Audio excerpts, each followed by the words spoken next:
उधर जब इंस्पेक्टर मनोज ठाकुर संग्राम सिंह के कक्ष में पहुंचा। क्या हुआ ठाकुर साहब? ओह इंस्पेक्टर मनोज, तुम आ गए। लेकिन आपकी यह हालत। तुम सही वक्त पर आए हो इंस्पेक्टर मनोज, वरना यहाँ तुम्हें मेरी लाश ही मिलती। तत्पश्चात ठाकुर संग्राम सिंह ने इंस्पेक्टर मनोज को सब कुछ विस्तार से बता दिया। और मेरी जिंदगी का अब कोई भरोसा नहीं है बेटे। मैंने तुम्हारे कारनामे अखबारों में पढ़े हैं। इन हालातों में मुझे तुमसे ज्यादा भरोसे का कोई आदमी नजर नहीं आया। मैं खजाने का नक्शा तुम्हारे हवाले कर निश्चिंत हो जाना चाहता हूँ। मेरी मौत के बाद तुम उस नक्शे की मदद से खजाना हासिल कर सरकार के हवाले कर देना। मेरे बाद वह खजाना सरकार की अमानत है। आप निश्चिंत रहिए, जैसा आप चाहते हैं वैसा ही होगा। पर मैं आपको विश्वास दिलाता हूँ कि दुश्मन आपका बाल भी बांका न कर पाएगा।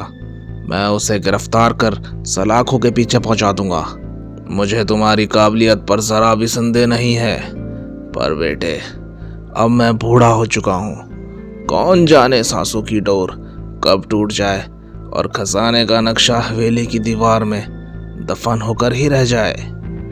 इतना कह ठाकुर संग्राम सिंह ने दीवार में बनी गुप्त तिलस्मी तिजोरी खोल एक छोटी सी डायरी बाहर निकालकर तिजोरी पुनः बंद कर दी।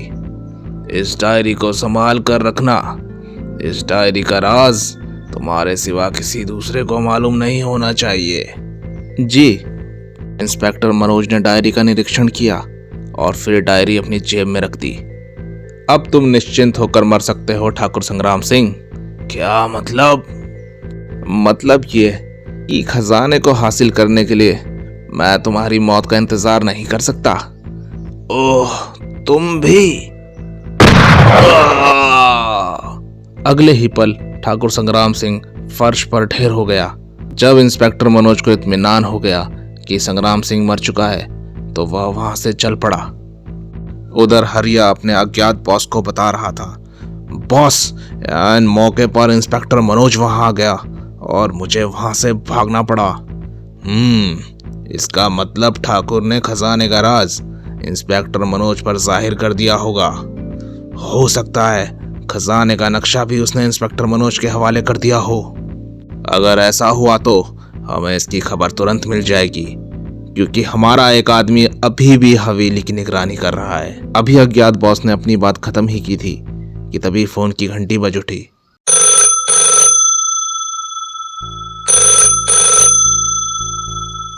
ओह! अज्ञात बॉस ने रिसीवर उठाकर कान से सटा लिया। दूसरी तरफ से कही गई बात सुनकर अज्ञात बॉस लगभग चीख उठा। क्या कहा? इंस्पेक्टर मनोज ने ठाकुर संग्राम सिंह की हत्या कर दी?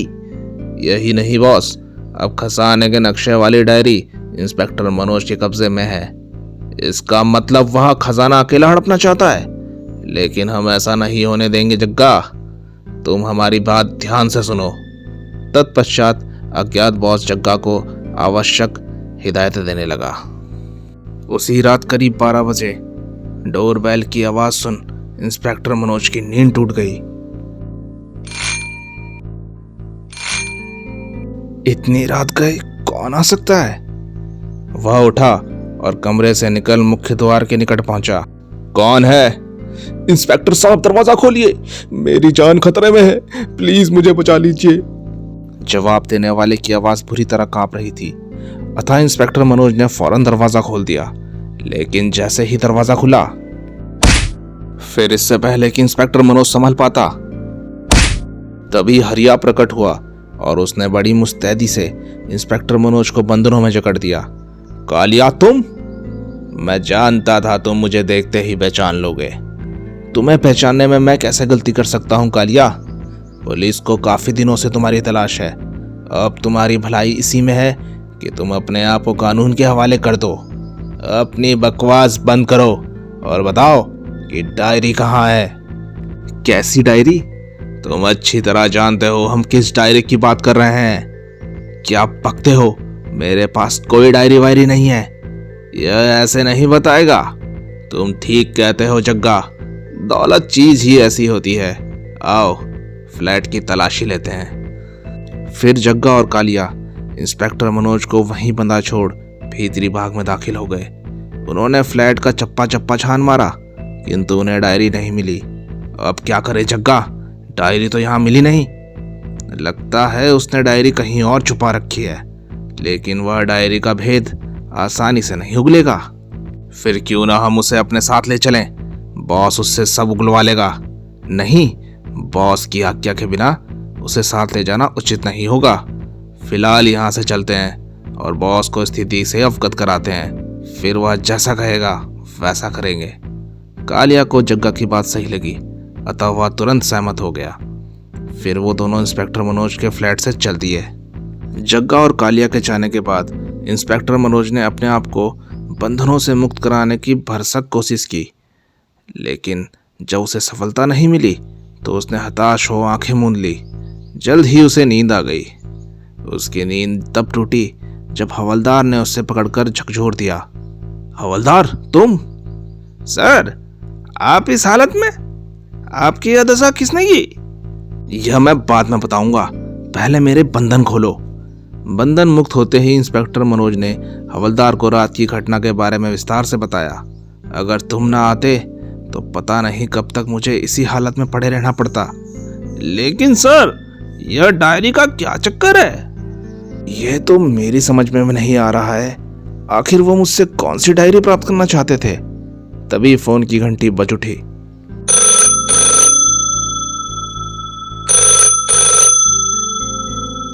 Hello, inspector Manoj here. Inspector, कल रात मेरे आदमी तुम्हें कत्ल भी कर सकते थे। कौन हो तुम? मेरे बारे में जानकर तुम क्या करोगे? बस इतना जानना ही तुम्हारे लिए काफी होगा कि हमें वह डायरी चाहिए जो चंदनपुर के ठाकुर संग्राम सिंह ने तुम्हारे हवाले की थी। तुम्हें शायद गलतफहमी हो गई है। ना तो मैं ठाकुर संग्राम सिंह को जानता हूँ और ना ही मेरे पास कोई डायरी है। बनने की कोशिश मत करो इंस्पेक्टर।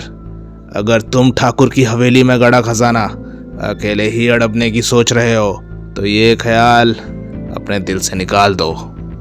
तुमने डायरी प्राप्त करने के बाद ठाकुर का कत्ल करके अगर यह समझ लिया है कि किसी को तुम्हारी असलियत का पता नहीं चलेगा तो ये तुम्हारी भूल है। हम सब जानते हैं। क्या बक रहे हो तुम? डायरी के बदले हम तुम्हें मुंह मांगी रकम देने को तैयार हैं। हम तुम्हें 24 घंटे का समय देते हैं। अच्छी तरह सोच लो, हम तुम्हें फिर फोन करेंगे। इतना कहने के बाद ही दूसरी तरफ से संबंध विच्छेद कर दिया गया। अतः इंस्पेक्टर मनोज रिसीवर क्रेडल पर रखते हुए हौले से बुदबुदा उठा। समझ में नहीं आता यह डायरी और खजाने का क्या चक्कर है। क्या बात है सर, किसका फोन था? उसी अज्ञात अपराधी का जिसके आदमियों ने रात मुझ पर हमला किया था।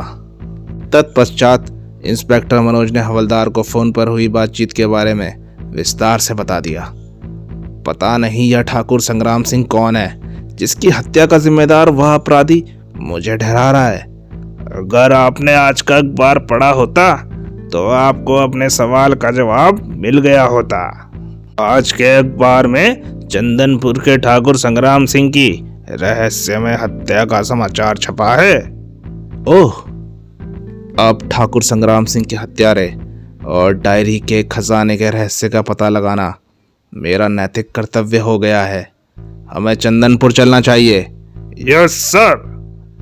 तब इंस्पेक्टर मनोज नित्य कर्म आदि से निवृत्त हो तैयार हो गया और हवलदार के साथ चंदनपुर की ओर चल पड़ा। चंदनपुर पुलिस चौकी में पहुंच इंस्पेक्टर मनोज ने चौकी इंचार्ज से ठाकुर संग्राम सिंह की हत्या के संबंध में विस्तृत जानकारी हासिल की और पहले मेहराव सिंह और फिर संग्राम सिंह की हत्या करने के पीछे अपराधी का मकसद उस डायरी को हासिल करना था जिसमें किसी खजाने का नक्शा दर्ज है। मैं समझा नहीं सर। आप ठाकुर साहब के नौकर हरिया और दीवान खजान सिंह की सरगर्मी से तलाश करवाइए। मुझे विश्वास है इन दोनों में से किसी का इस दोहरे हत्याकांड से संबंध जरूर है। हरिया की तलाश जारी है सर, लेकिन दीवान जी तो हवेली में ही मौजूद हैं। व्हाट? अभी आपने कहा था कि जब आप हवेली में पहुंचे तो वहां संग्राम सिंह की लाश के अलावा कोई मौजूद नहीं था। जी हाँ, उस समय हरिया और दीवान जी में से कोई भी हवेली में मौजूद नहीं था, लेकिन करीब 1 घंटा हुए दीवान जी यहाँ आए थे। हमने उनका बयान लेकर उन्हें जाने की इजाज़त दे दी। ओह, क्या बताया उसने? वारदात की रात वो कहाँ था? अजीब इत्तेफाक है सर, ठाकुर साहब ने सुबह ही उन्हें आपके नाम एक खत देकर भेजा था, लेकिन वे अब तक पहुंच नहीं पाए। रास्ते में ही कुछ अज्ञात लोगों ने उनका अपहरण कर लिया था। किसी तरह अपने अपहरणकर्ताओं की कैद से छूटकर जब वे हमारे पास रिपोर्ट लिखाने पहुंचे तो हमने उन्हें बताया कि ठाकुर साहब की हत्या हो चुकी है। अतः उन्होंने आपके पास जाने का विचार त्याग दिया और हवेली लौट गए। लेकिन आपको खबर मिल ही गई। मैं यहाँ इत्तेफाकन नहीं आया हूँ इंस्पेक्टर जयपाल।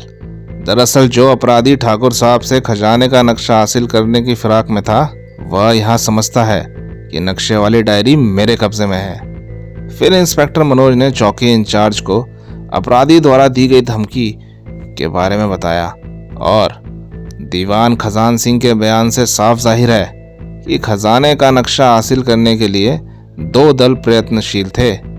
एक वह जिसने दीवान जी का अपहरण किया और मेरे भेष में किसी को ठाकुर साहब के पास भेजकर निश्चित रूप से नक्शे वाली डायरी हासिल करने में कामयाब हो गया। दूसरा दल वह जिसने मुझ पर हमला करवाया और धमकी दी। ओह सर, मुझे पूरा विश्वास है हरिया और दीवान जी का हत्यारे से कुछ संबंध है। अगर हुक्म हो तो मैं दीवान जी को गिरफ्तार कर लूं? नहीं, अभी इसकी जरूरत नहीं है। जैसा कि हम जानते हैं खजाना हवेली में ही कहीं मौजूद है। मुझे यकीन है कि खजाने के नक्शे की डायरी प्राप्त करने वाला दल जल्द से जल्द उस खजाने को वहां से ले जाने की कोशिश करेगा।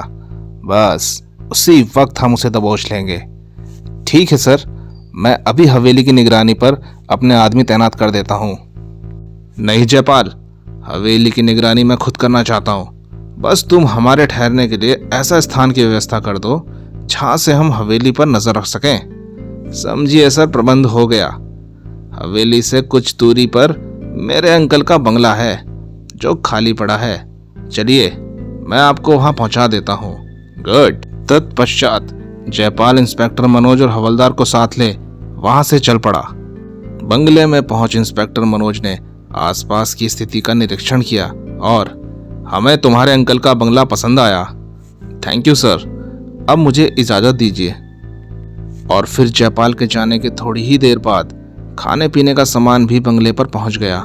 इंस्पेक्टर मनोज और हवलदार भोजन करने के बाद सो गए, लेकिन सांझ ढलते ही वे सजग हो अलग अलग दिशाओं से हवेली की निगरानी पर तैनात हो गए। रात करीब 11 बजे इंस्पेक्टर मनोज को हवेली की छत पर प्रकाश का गोला चमकता नजर आया तो वह मन ही मन चौंक उठा। ओह, लगता है कोई किसी को सिग्नल दे रहा है। अब मुझे देर नहीं करनी चाहिए। अगले ही पल इंस्पेक्टर मनोज हवलदार के निकट पहुंचा और उसे आवश्यक हिदायत दी। छत की मुंडेर के सहारे नीचे जा रही पाइपलाइन के सहारे नीचे उतरकर बड़ी सावधानी से चलता हुआ जैसे ही हवेली के पिछवाड़े पहुंचा, उसकी नजर एक व्यक्ति पर पड़ गई जो विपरीत दिशा में जा रहा था। ओह, यह रहस्यमय व्यक्ति कौन है और इतनी रात गए यहाँ क्या कर रहा है? मुझे इसका पीछा करना चाहिए। फिर इंस्पेक्टर मनोज सफेद पोश व्यक्ति का पीछा करने लगा। सफेद पोश व्यक्ति कुछ फासले पर स्थित कुएं के निकट पहुंचकर रुक गया। थोड़ी ही देर बाद एक स्टेशन वैगन वहां आकर रुकी और 5 कट्टावर व्यक्ति वैगन से उतरकर एक कतार में सफेद पोश के सामने आ खड़े हुए। तुम लोग फौरन कुएं में उतर जाओ और खजाना पेटियों में भरकर ऊपर ले आओ। Hurry up. Yes sir. Oh, तो यह बात है, मेरा शक ठीक निकला। फिर जैसे ही 5 व्यक्ति कुएं में उतरे, इंस्पेक्टर मनोज ने पॉकेट ट्रांसमीटर निकालकर हवलदार से संबंध स्थापित कर उसे पुलिस फोर्स के साथ वहां पहुंचने का आदेश दे दिया। तत्पश्चात ट्रांसमीटर ऑफ कर इंस्पेक्टर मनोज ने जेब के हवाले किया और 5 व्यक्तियों की खजाने के साथ बाहर आने की प्रतीक्षा करने लगा। लगभग 15 मिनट बाद खजाने की पेटियां बाहर आने लगी। जब पेटियां बाहर आ गई तो 5 व्यक्ति भी बाहर आ गए। सर, हमने फूटी कौड़ी भी तहखाने में नहीं छोड़ी है। गुड, अब पेटियां वैगन में लाद दो। हमें फौरन यहाँ से निकल चलना चाहिए। Yes sir. तभी खबरदार कोई अपनी जगह से ना हिले। इंस्पेक्टर मनोज, तुम। Hands up. तुम्हारा खेल खत्म हो चुका है मिस्टर। मैं तुम्हें और तुम्हारे आदमियों को हत्या और लूट के साजिश के अपराध में गिरफ्तार करता हूं। ठीक उसी पल विपरीत दिशा से फायर हुआ और फिर तुमने हमारा काम बहुत आसान कर दिया इंस्पेक्टर मनोज। अब ठाकुर के पुश्तैनी खजाने पर हमारा अधिकार है, सिर्फ हमारा। सेठ करोड़ीमल। तुमने मुझे ठीक पहचाना दीवान खजान सिंह। अब चेहरे से पर्दा हटा दो। इस पर्दे की अब कोई जरूरत नहीं है। मैं तुम्हें पहचान चुका हूं। मुझे नहीं मालूम था कि मेरी तरह तुम भी खजाने की तलाश में हो। लेकिन तुम्हें खजाने की जानकारी कैसे हुई? अक्सर ठाकुर रुपयों की खातिर मेरे पास सोने की गिन्नियां बेच जाता था। मुझे हैरानी हुई कि ठाकुर के पास इतनी सोने की गिन्नियां कहां से आई। तब मुझे शक हुआ कि कहीं हवेली में कोई खजाना ना गड़ा हो। अपना शक दूर करने के लिए मैंने कालिया को हरिया बनाकर हवेली में भेज दिया। आखिरकार मेरा शक ठीक निकला। लेकिन इससे पहले कि हरिया खजाने वाली डायरी ठाकुर से हासिल करता, तुम्हारा आदमी इंस्पेक्टर मनोज के भेष में आया और डायरी ले उड़ा। हरिया तुम्हारे आदमी को पहचानने में धोखा खा गया। मैं समझा डायरी इंस्पेक्टर मनोज के पास है। मैंने इंस्पेक्टर मनोज के पीछे अपने आदमी भेजे, लेकिन डायरी मनोज के फ्लैट में नहीं मिली। फोन पर जब मेरी इंस्पेक्टर मनोज से बात हुई तो मुझे कुछ शक हुआ और मैंने अपना आदमी इंस्पेक्टर मनोज की निगरानी पर तैनात कर दिया। उसी से सूचना पाकर मैं सही वक्त पर यहाँ पहुंचा और अब तुम सबको ठिकाने लगाकर खजाना ले जाऊंगा। पुलिस सिर पटक कर रह जाएगी, लेकिन मुझ तक नहीं पहुंच पाएगी। करोड़ीमल भयानक अट्टहास कर उठा, लेकिन दूसरे ही पल उसकी हंसी चीख में बदल गई। और इससे पहले कि कालिया और जग्गा खतरे को भांप पाते, सशस्त्र पुलिस के जवानों ने उन पर काबू पा लिया। कुछ ही क्षणों में दृश्य पूरी तरह बदल चुका था। अपराधी अपने आप को चाहे कितना भी चालाक और बुद्धिमान क्यों न समझे, लेकिन कानून की गिरफ्त से नहीं बच सकता। इस कथन का सबूत तुम लोग खुद हो। इसी को कहते हैं जैसी करनी वैसी भरनी। इस तरह खतरनाक साजिश का अंत हुआ और खजाना व ठाकुर संग्राम सिंह की संपत्ति सरकार ने अपने अधिकार में ले ली। तो दोस्तों, इसी के साथ ये कहानी यहाँ समाप्त होती है। धन्यवाद।